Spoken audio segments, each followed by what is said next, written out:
Hi everybody, it's Agnes, and today I have a little treat for you. Someone has asked to interview me and he's with me now. Hello, Kai. Hi. Kai has actually contacted me through his mama and said, can we do an interview so he can ask about YouTube? He's got his own little channel that he's starting and he wanted to ask some questions. So we have decided to do this as a bit of a Q&A. Kai is the Q, the questions, and I am the A, the answer. So we're going to start. But first, Kai, tell people where you are in the world. I'm in the U.S. and I live in Georgia, Marietta, Atlanta, Georgia.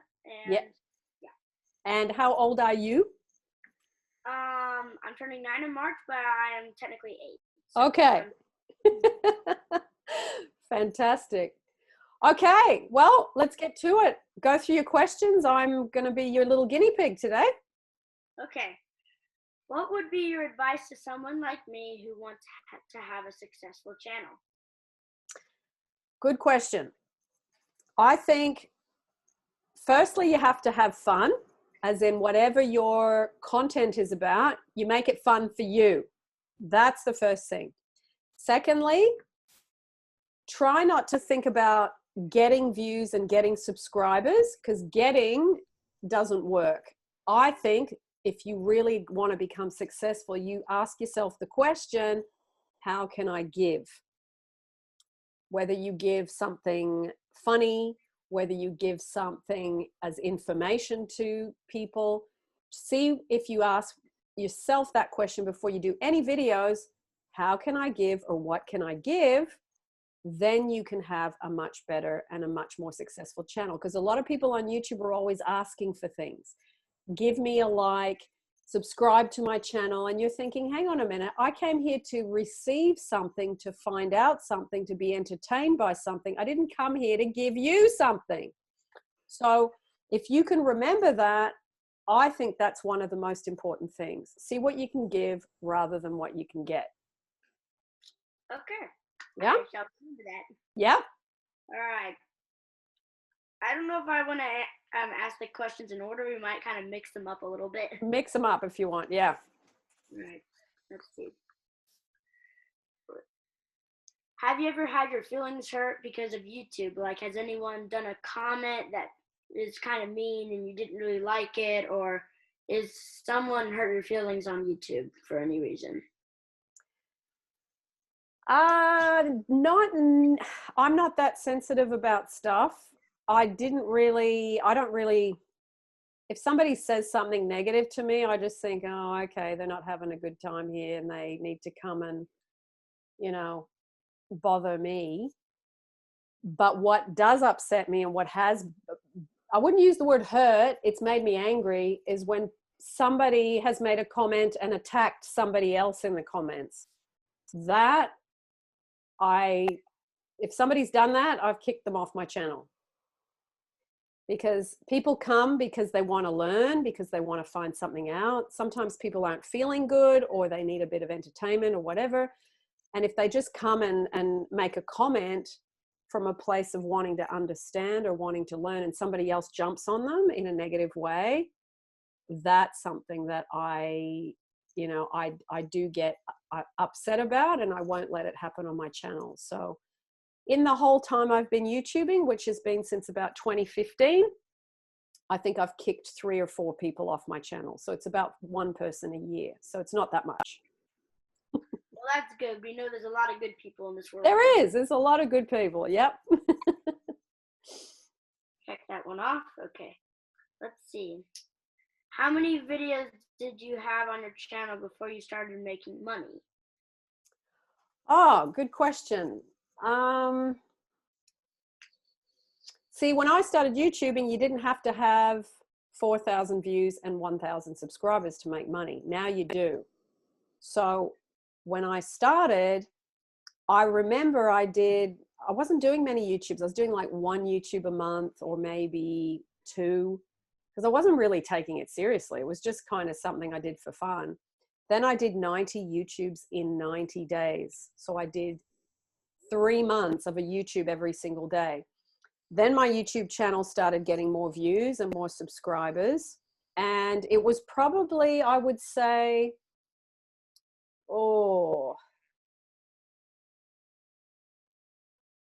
I remember it was December 2015, and all of a sudden I had 900 subscribers.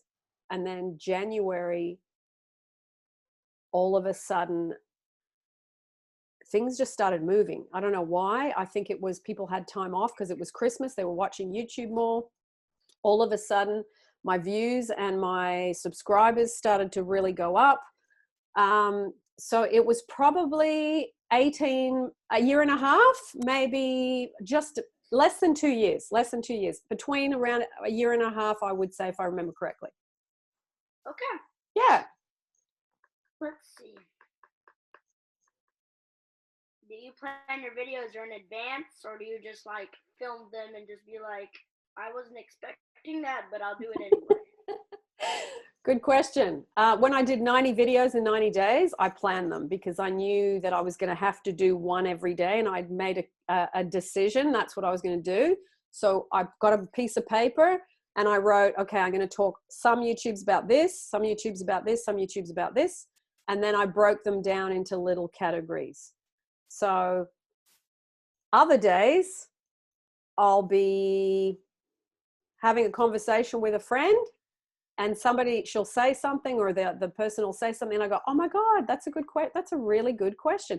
Let me do a YouTube about that. So I just get home and I just shoot the YouTube. And sometimes I might get an idea at like, you get up in the morning, you go to the bathroom, you're still half asleep, you're trying to get back to bed, and then an idea comes. And so I've got my pajamas on, and I just hop on, and I don't care if I've got my pajamas on. I just do the YouTube. So, sometimes when an idea comes, you got to jump because you forget what it's going to be in an hour. So now when I get a good idea, I try and do it straight away because I know I'm going to lose that real, that's a good idea. I'm going to lose it.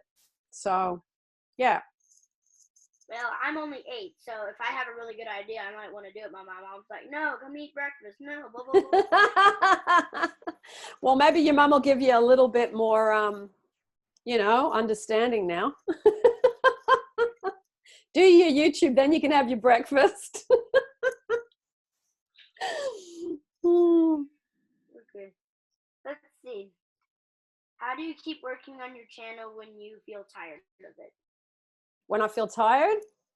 Yeah, if you're like, I don't know, if you're just like working on it and you're like, yeah, I did one yesterday, I don't want to have to do one today, I just want to relax, but I know these guys really want views, or they really want this video, and I really need to do this, and blah, blah, blah. And, yeah. Well, Apart from that 90 videos in 90 days, which I did at the very beginning, I try and only do YouTubes when I'm feeling good, when I've got something, like when I've got energy. Because if I try and do videos just before I go to bed, like I don't know, like you're just not in the mood. So yeah, so I just try and pick when I've, say I've been out with my friends and I've come back, like today I went out and had lunch, and then I've walked back really fast because it was really cold outside. So I've come back to do this with you. So it's like I've got energy. So I try and do my YouTubes when I've got energy, when I'm feeling positive, when I'm feeling happy, when I feel like I've got something to give, If I feel it's better that I just go watch a movie and don't do it that day. Do it another day. Sometimes when I have a really good idea in my head and I'm having a sleepover and I might want to build it with my friends on Minecraft or something, I usually, to the day before, I put something, just a random item, in front of my door, so whenever I wake up, I'll be like, how did that get there? Oh, I remember. I placed that there whenever I was wanting myself to remember to build this on Minecraft or something. That's kind of how I make myself remember. Good. Just a little strategy. Yeah. And you know what, Kai? I think if you do things when you're really in the mood, you get a much better result. You don't make mistakes. When you're tired, when you're a bit grumpy, when you've had a bad day, or when you've had a bad something happen, that's not the time to do YouTubes, because that energy and that bad mood goes into the YouTube. So you want to do YouTubes when you're feeling as good as you can feel. And then, you know, it puts good energy into your channel. This is not actually a question off of the sheet, but like if you've filmed a video and then you post it and then you see that it's gotten a lot of like dislikes or something, like one of my videos gotten like 2 dislikes. Yeah. And then sometimes I see that like I sometimes feel that if you have a video that people didn't really like, then if you post more videos and you think they're really good, then they're going to be like, this video is probably going to be the same as the other one. So it kind of rejects people off your channel when you make a bad video, and then you start making good videos because they'll never see it. If they just feel like, nah, I don't have the time to listen to this. It could be bad, or it could be good, or it could be bad, you know? Mm. So what do you want to ask me about that? What do you do about the... Yeah, like how would you keep people checking out your channel if somebody saw that video and they're not going to come back on, or people just are starting to see the bad video and then they don't want to come back on, and then and then everything goes down? Okay. I think the best advice I can give you about that is you stop caring what other people think. You do your YouTube channel because you want to do it because it's fun and you're going to attract some people that like it. You know, I get dislikes on my videos. What do I do about that? I don't look, and I don't really care because it's my channel. It's like your bedroom. Your bedroom's yours. It's where you do what you want to do, and your channel's the same as your bedroom. It's where you do what you want to do. So if someone doesn't like it, they can go watch somebody else's channel. Like, there's so many channels. There's something for everybody. That's what's great. So, but I do think as you do more videos, you got to let go of caring what people think about you. What's most important is what you think about you. What your mom thinks about you. What your you know, I would be careful. Don't stop doing what you love because someone's given you a dislike. You know what? There's always going to be somebody complaining and not liking stuff. They got nothing better to do. You just go, oh, well, I'm doing this. And you just ride the wave of having fun and you don't worry about them. All right.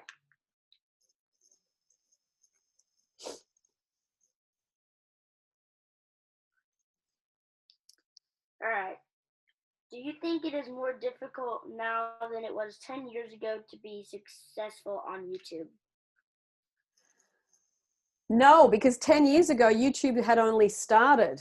Last year in 2019, YouTube was 10 years old. This is the 11th year of YouTube. So 10 years ago, people didn't really know it that well. So you wouldn't have got as many views because not as many people were aware of YouTube. And I don't know if you know, but you've got YouTube and then you've got Google. Google owns YouTube. So the first biggest search engine in the whole world is Google. The second biggest search engine in the world is YouTube. They're both from the same family, so to speak. So if you know that, then you just ask, going back to your question, is it easier now or then? It's definitely easier now because the world is aware that YouTube exists. And it's such a great platform for music, for entertainment, for how to do something. You know, how do I use my PlayStation? How do I hook up my TV? You can learn stuff on there. There's always somebody that's done YouTubes about that. It is like a big library of stuff all on one screen. That's what's so great. So I think, to answer your question, now is much easier.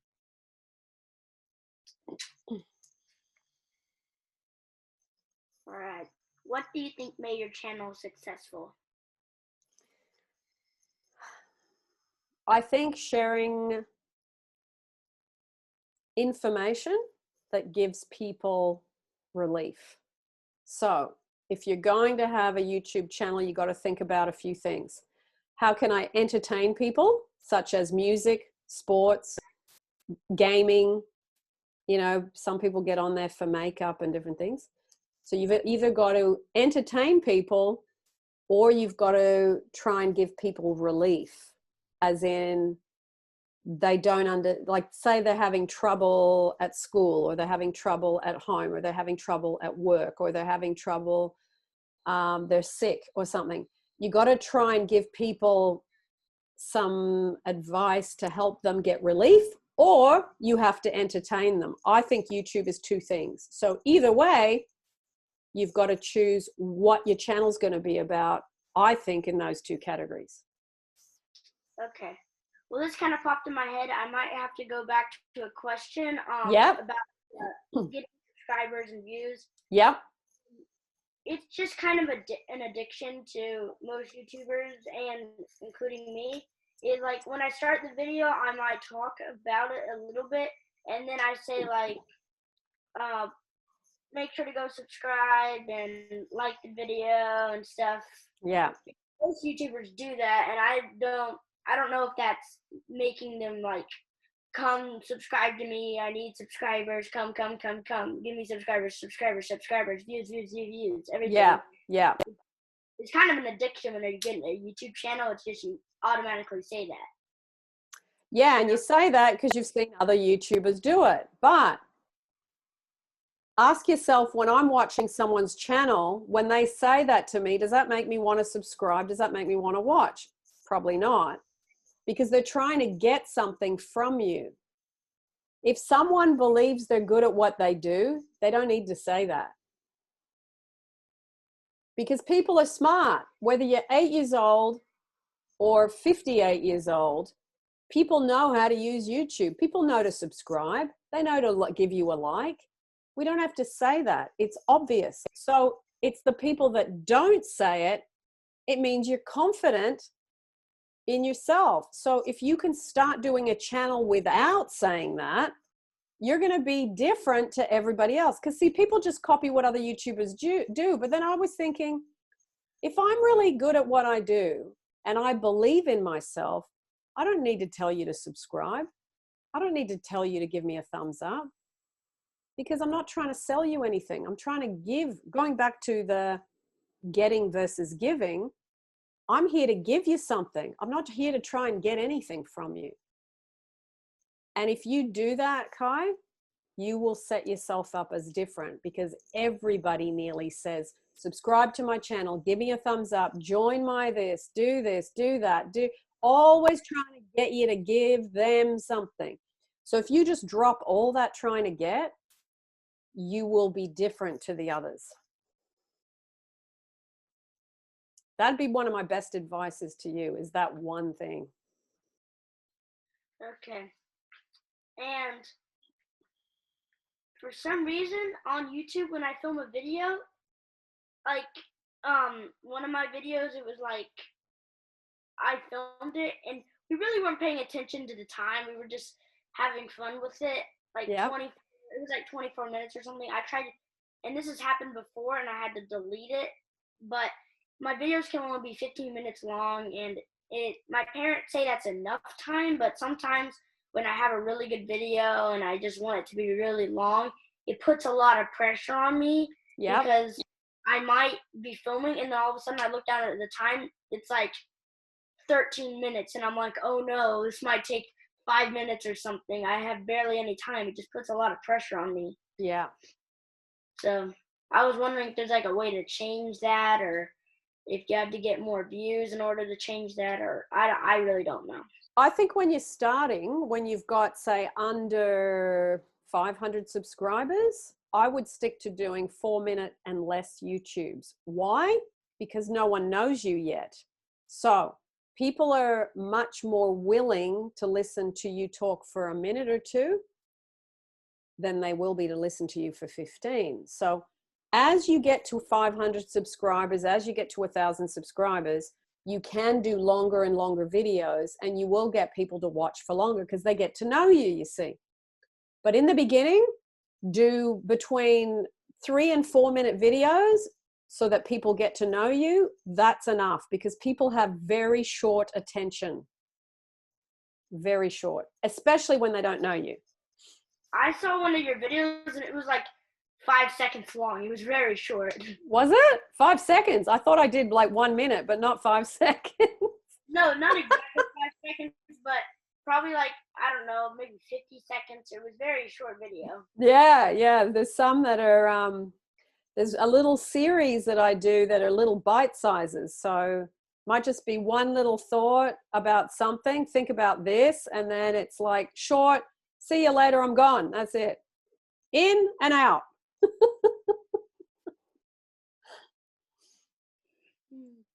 All right, let's see. How many hours per week do you spend filming, editing, or posting videos? And I know you don't really edit, so you don't have to answer that part of the question. Yeah. As we talked about, I don't do editing, not because I don't think it's important, but I don't personally like to edit. That's my thing. So I just reshoot videos. If I've made a mistake or if I forget what I'm talking about, I just go, right, delete, redo it, and it saves a lot of time. In terms of videoing per week, what was the other thing you said? Videoing, editing, and what was the third thing? Like posting videos, filming, and yeah, those are the two. Okay. It depends. If I'm just doing YouTubes with just me, I probably do about, I would say 4 to 5 videos a week. Now, if it's just me and I'm talking, about something by myself, then it's come up with the idea.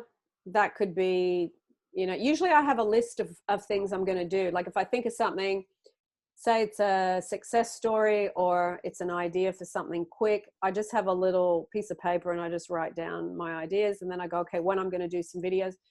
So I will often do 2 or 3 videos in an hour.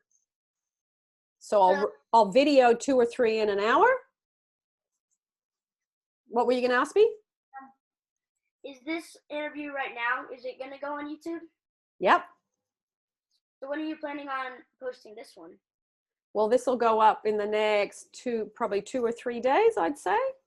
But see, with interviews, because they take an hour to record, usually, I've got to go and listen to it, because anything we've talked about, I need to put the information in the description. So an interview takes a lot longer because I've got to do the interview, it takes me an hour.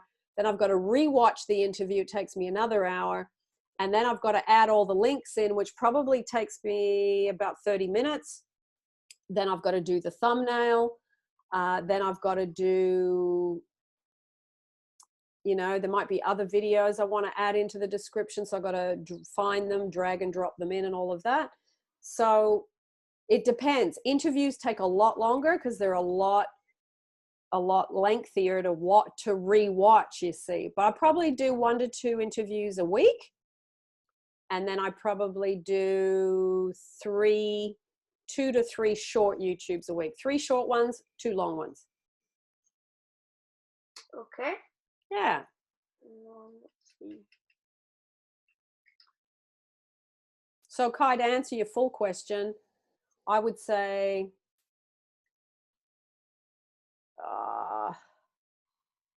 10 to 15 hours a week. That's not bad. Yeah, it's not too much. Let's see. What is the most difficult aspect of being a YouTuber? Good question. I think, see, when you first start YouTube for 6 months or a year, you're all excited, everything's fresh, it's new, you're learning all this stuff, and you've got your list of, okay, I'm going to try this, I'm going to try that. But as you go through your second year, your third year, your fourth year, you go into 5 years, you start to think, okay, I got to try and keep the inspiration. Like what else can I talk about? What else is it that's of interest? Because as you grow in your own life, just how you live personally, your channel is a reflection of you. So the hardest part, I think, is continuing to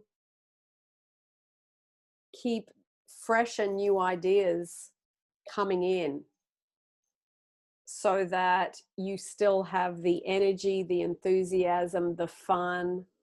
You know, so if you're having fun in your personal life, your YouTube channel will reflect that. So it's like they're like two halves of a walnut. If you're not having fun in your life, your YouTube channel's not really working. So if I'm having times where I'm really tired, or I just don't want to talk, or, you know, sometimes I just want to read, I don't want to talk on YouTube, I just want to be by myself, I might not do any YouTubes for 6 days because I don't have anything to say. And I don't want to keep saying the same thing. So I just wait until I get a new idea that's of interest. So it kind of goes up and down and up and down. And that's the hardest part, is just letting the cycle come and go. But as you do it more, you just get used to it. Hey, I'm going to take 4 days off. I don't have any ideas. I don't want to just talk about something that I'm not really feeling good about. So I'm just not going to do anything for a while. All right. And I think that was all the questions off of the. Oh, there's actually one more, but before that, I was gonna ask, do you have like your own merch or anything? I do. I've got 3 books that I've written that are success stories. So I've got their ebooks and they're physical books that you can read, hard books. So I've got 3 books. I've also got 6 courses, I think. 6 I think. So I've got courses and the books, and that's it. And then my job, which is, that's not merchandise, that's me working. So my business is products and services. Products, the books and the courses.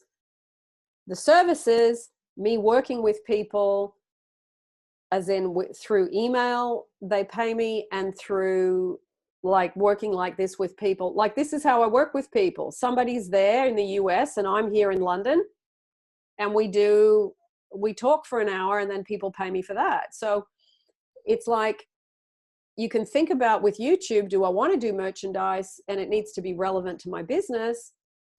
And you think about, is it going to be a product or is it going to be a service? And it has to relate to the subject of your channel if possible, because that makes more sense. And also, I don't know if you wrote this or somebody sent it to you, but I remember watching one of your videos where somebody sent you like a mindfulness journal or something. Oh yeah, yeah. I know, but whenever I get more better at YouTube and stuff, and my channel grows, you said something like, if you do something, or I don't really know I don't really remember. I will send this. Like, how do you know the person's address or something to send it to them, or how do you get it to them? Oh, well, like with the thing that you saw, it was a gratitude journal and it was for children.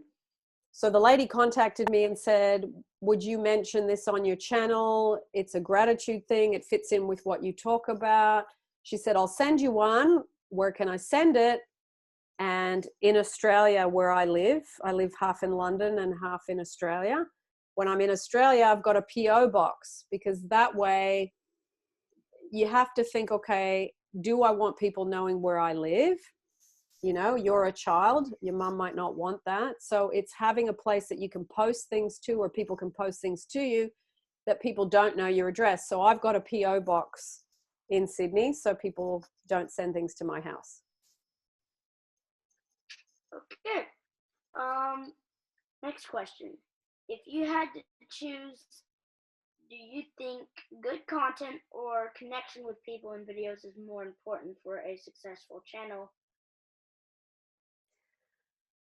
I think you can't really control whether you have a good connection with people because you're in your own house by yourself, really videoing here on your own. So the connection part, I don't think you've got control over that. That just happens, I think, if you have good content and people connect with it. So if you come from, going back to that thing we were talking about at the beginning, if you come from how can I give, and you come from a giving place, which is, I think, a good thing to do. You're not trying to get anything from people. You're giving from the heart. You're having fun from the heart. You're just doing it because it feels good to do it. Then if you come from that place and you focus on having good content that's enjoyable for you, then I think the second thing happens naturally, which is the connection with the people that are watching. All right. Let's see.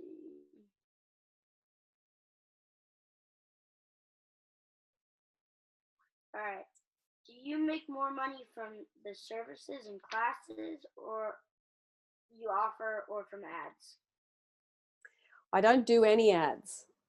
I made a decision I wouldn't do ads. Why? Because if you're good at what you do, you don't need to, I think, do ads. Your advertising is your YouTube. So if you just try and do good content and you're consistent, like we talked about, the turtle wins the race, you might say, hey, I'm going to do one YouTube a week, or I might do 2 YouTubes a week, however many, because you've got to go to school and you've got to deal with all that other stuff. So you go, okay, how much time would be realistic for me? I'll do 1 YouTube a week. That's 4 a month. That's 8 in 2 months. And then at the end of the year, you'll go, okay, now I'll know I'll have that many. So I forgot what you asked me. I've lost my train of thought. What was the question? It was, do you make more money from it? I know you don't do ads. Oh, yeah. Money classes. Yeah, I make more. The most money I make, I would say, comes from working with people one-on-one. Like this? And what's that? Like this, kind of? No, not the interviews, the actually helping people with, what they need help with. So, people come to me when they're having problems with something. So then I will help them with that. So that when I'm working with people and they pay me for that, then that would be where the most money comes in.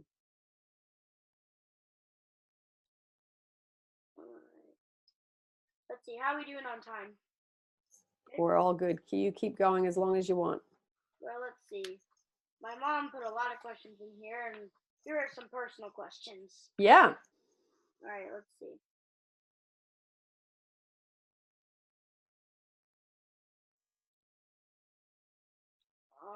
Let's see.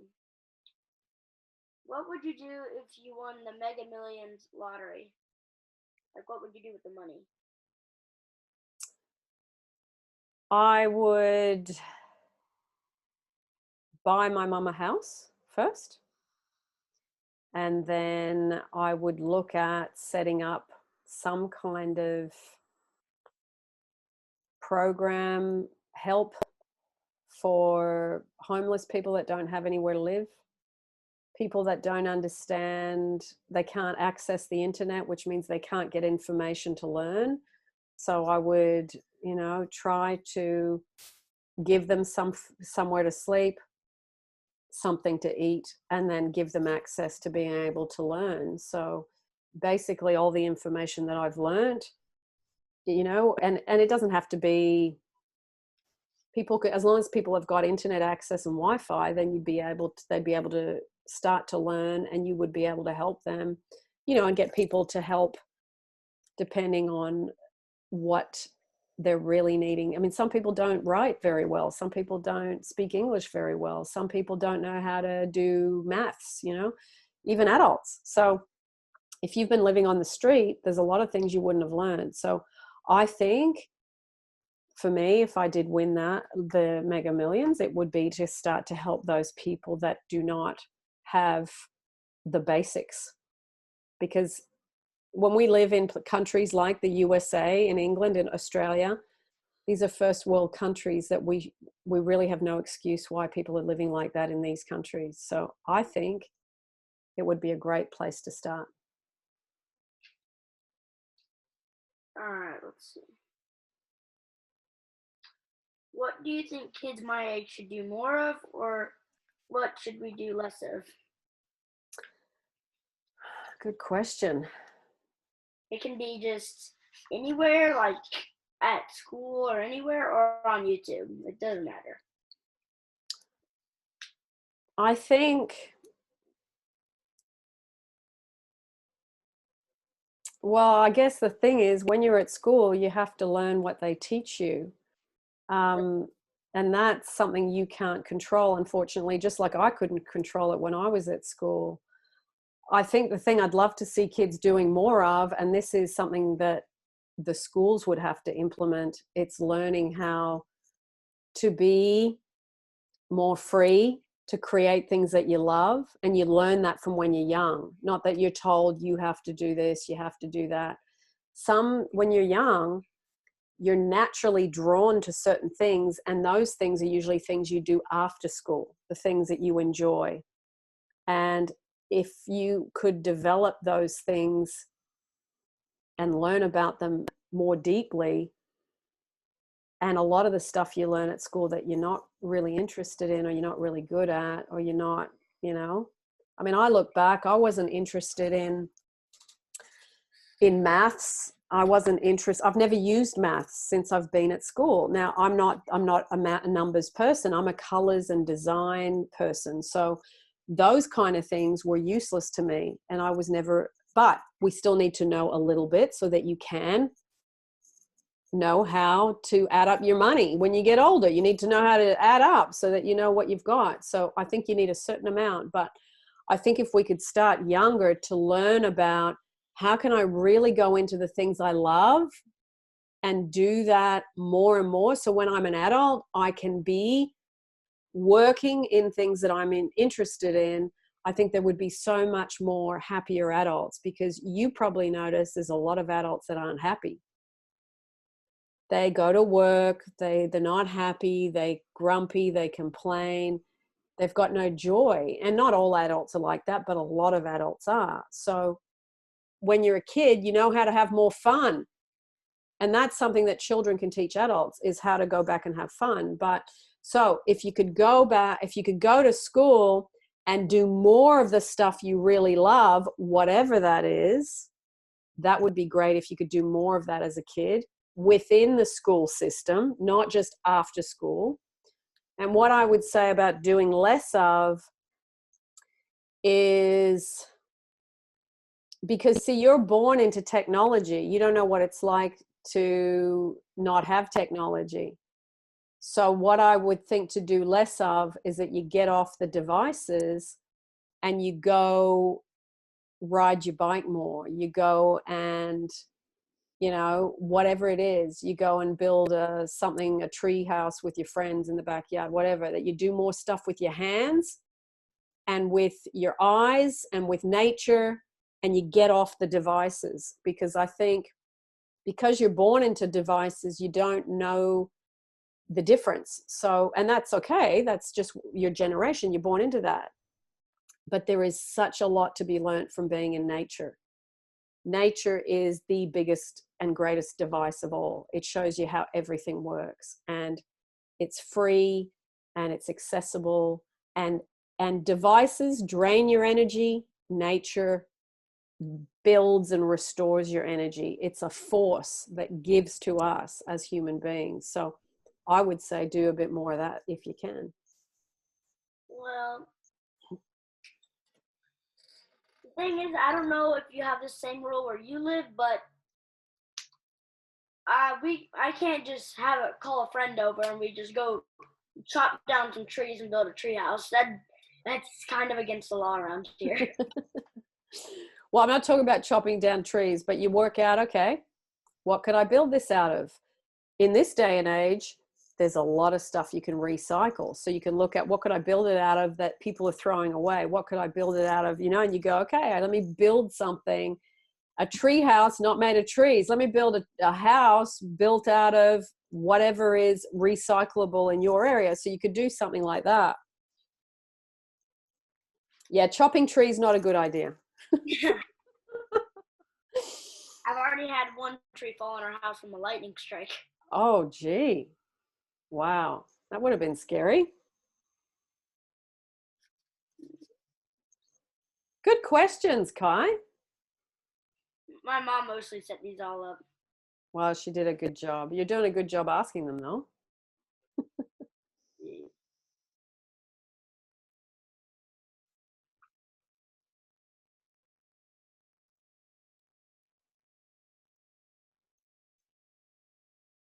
I don't know. I'm trying to find a really good one.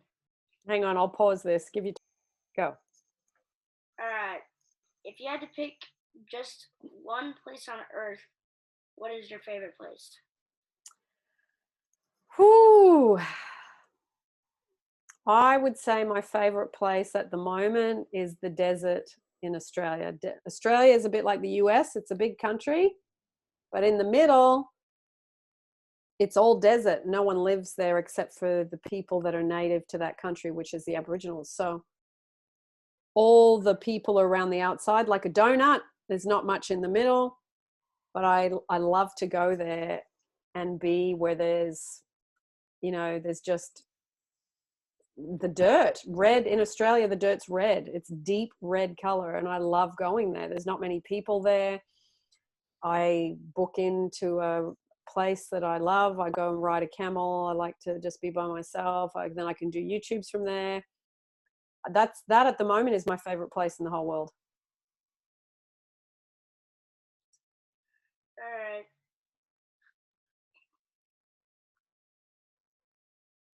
Let's see. I think that's really all the good questions that are on here. Okay. Good stuff. Well, thank you for the good interview. I hope that helps you. Now, for once I upload this onto my channel, I will put a link down below for your channel so people can check you out and they can watch your videos and see that you are a budding. When did you start your channel? 2019?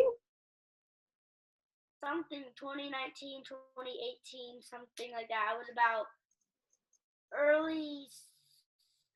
middle 7-year-old, kind of late 7-year-old. I don't know. Okay. And how many YouTubes have you got? I think it's in the 50s. Sorry, that's my dog. That's all right. 50. 50 something. It's in the 50s. Good. Excellent. And is it a channel for children or is it a channel for like?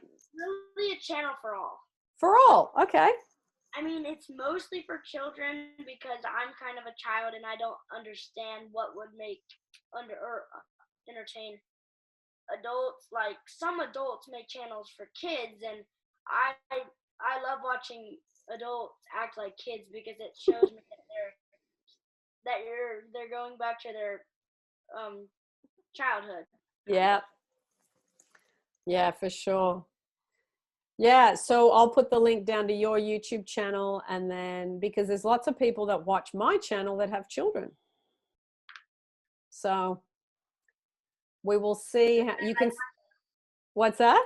So they might like my channel. Exactly. And also, you know, you've done such a great interview asking questions. I think it's good. It's good, I think, for adults and children to have a conversation like this, because so often kids talk to kids or they talk to their parents or adults talk to adults, but there's not this good conversation between children and adults. And I think that's how we learn about you properly, and then you learn about us. and you learn things from each other. So it's good. It's good. Thank you for asking me to do this, and thank you for asking me all those questions. And if you want, I'll send you a copy of this too, and you can upload it to your channel if you want. Okay. Stay here, Kai. We'll say goodbye in private. Bye, everyone. Thank you for joining us. And I hope you enjoyed the questions from Kai, who is in Atlanta, USA today. And I will see you, as always, in the next YouTube. Kai, do you want to say bye to everybody? Bye. Bye, everyone. See you in the next YouTube.